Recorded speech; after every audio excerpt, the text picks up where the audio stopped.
Hey guys, Typhoon Reviews here, and welcome to my review for Durarara Ketsu episode 10. Now, I have not reviewed Durarara before, but I have seen every season, including the first two course and the first season as well, and I love this show. And my favorite character from this is Shizuo. I'm just gonna say all this right now so that none of you will be confused when I talk about this and be caught off guard with what I'm gonna say. Now, the last episode or this whole core has been the best in my opinion. The first season was great, and the previous two cores were an 8 out of 10 in my opinion. But so far, this one has been a 9 out of 10. It's been great. But it's probably because the last two cores were just like a setup for this final 13 or 12 episodes. I'm not sure how long it is. And it has been amazing so far.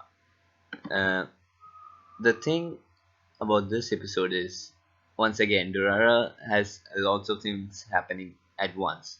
We had Sonohara, Henri, and everyone else talking about their problems. Shizuo and Izaya dealing with theirs, and Shinra as well as Erika and Nasujima, Rukugo, Mikado, everyone. That's the thing with Durara is that they mix up all of these things in one episode, and finally the dots are connected as you go on and on. It's absolutely amazing how the writer is able to connect everything at the end. I'll start talking about Henri Sonohara. Now, in this episode, she finally, showcases to everyone that she has Saika inside her, and this is a episode it seems where she accepts who she is.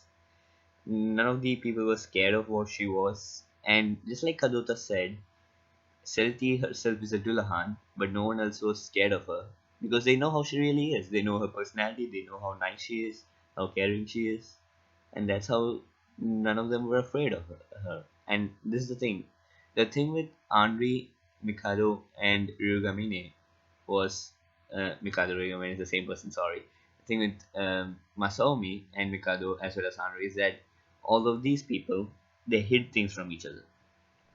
Henri hid the fact that she had Saika, and Mikado hid the fact that he was the leader of the Dollars. Masomi hid the fact that he was leader of the Yellow Scarves. They hid everything from each other, and that's not really what friends do. This is what caused the rift between them, in my opinion. In this episode, Henri finally accepts who she is, and it was nice to see, people not be scared of her. And I was pretty sure that these people won't be. I mean, everyone in the show is messed up to some point, uh, except for Shizuo, in my opinion. Once again, Shizuo is my favorite character, and I cannot see any kind of flaws in him. Well, the only thing I would say is his temper, which is definitely a flaw, but during this last season, you can see that he has clearly gotten better control of it, except for his fight with Izaya, that is. Now, Izaya got smacked with a steel beam in the last episode, and he's still fine. I mean, he's spitting out blood and everything, but he's still walking. I don't know how that's possible. He even hopped over or something. I don't know how he's still alive after that hit. He got hit with a steel beam. How can he live? But whatever, this is Isaiah we're talking about. Now I absolutely dislike Isaiah.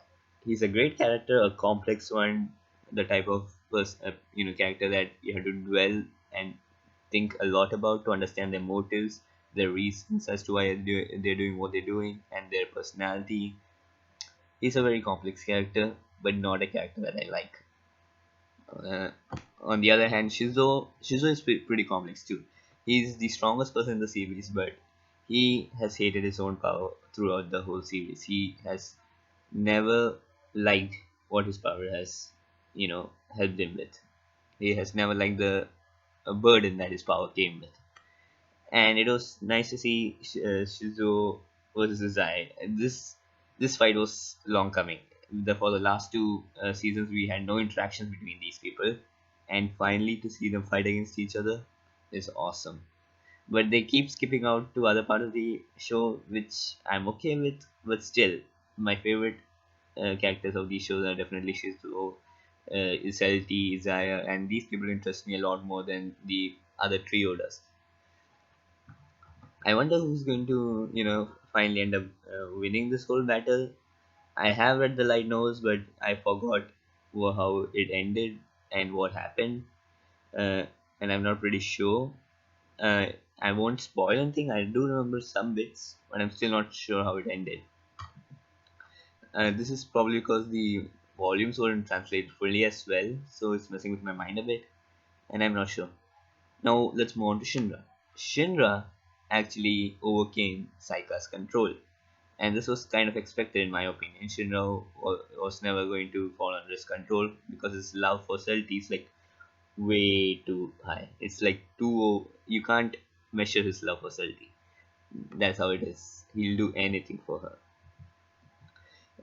And it's great to see how Shinra overcame that. And Shinra actually talked about Izaya in this episode and speaking about his own character, how Izaya is more human than anyone else. And that he's scared of feeling these human emotions, I guess. And that was quite interesting to note. It gives you a whole other perspective on Izaya's character. Now, next, let's move on to Erika. Now, Erika and Walker, I love these characters. Both of them are great.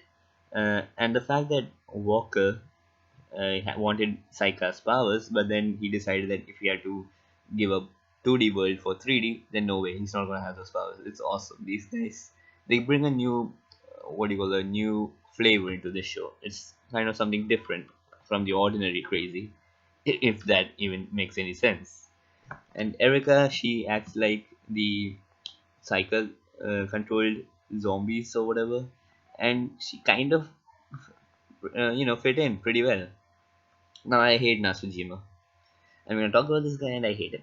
This guy is disgusts me. I absolutely hate him. Looking at him just makes me angry, and I kind of feel bad actually for the other girl.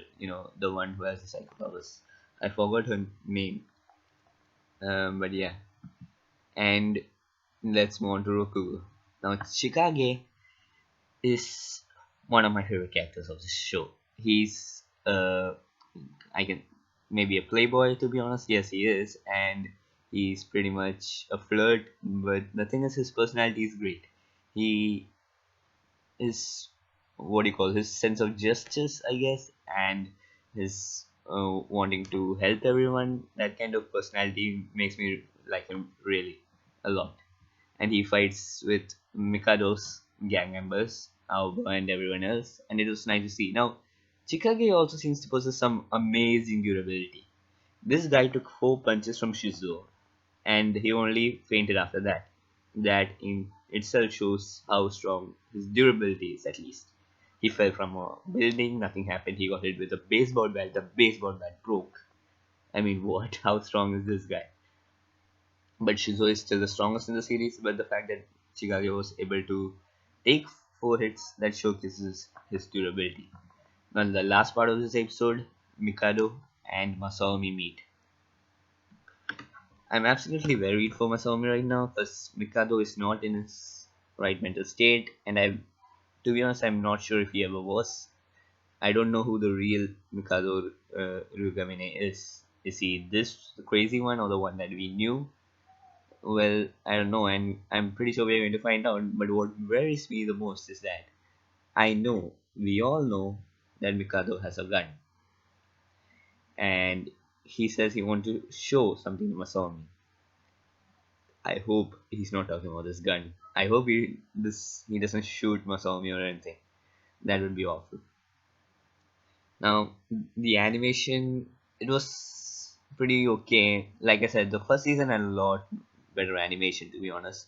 The second season in animation, it's pretty bad. It's really bad to be honest. It fluctuates. Sometimes it's good, sometimes it's bad, and most of the time it has been bad. It's not even that what do you call appealing, the animation in second season, but it's all right. It doesn't take away the enjoyment of the show. The soundtrack, great as always, and the characters are what really make the show. So this episode was amazing. I'll give it like a 8.5 to 9 out of 10. It was great. Now that's all I have to say. Thank you for watching this review. If you like this, please press the like button. If you didn't, please press the dislike button. And if you have any opinions about this episode, please write them down in the comments. See you guys later. Typhoon Reviews here.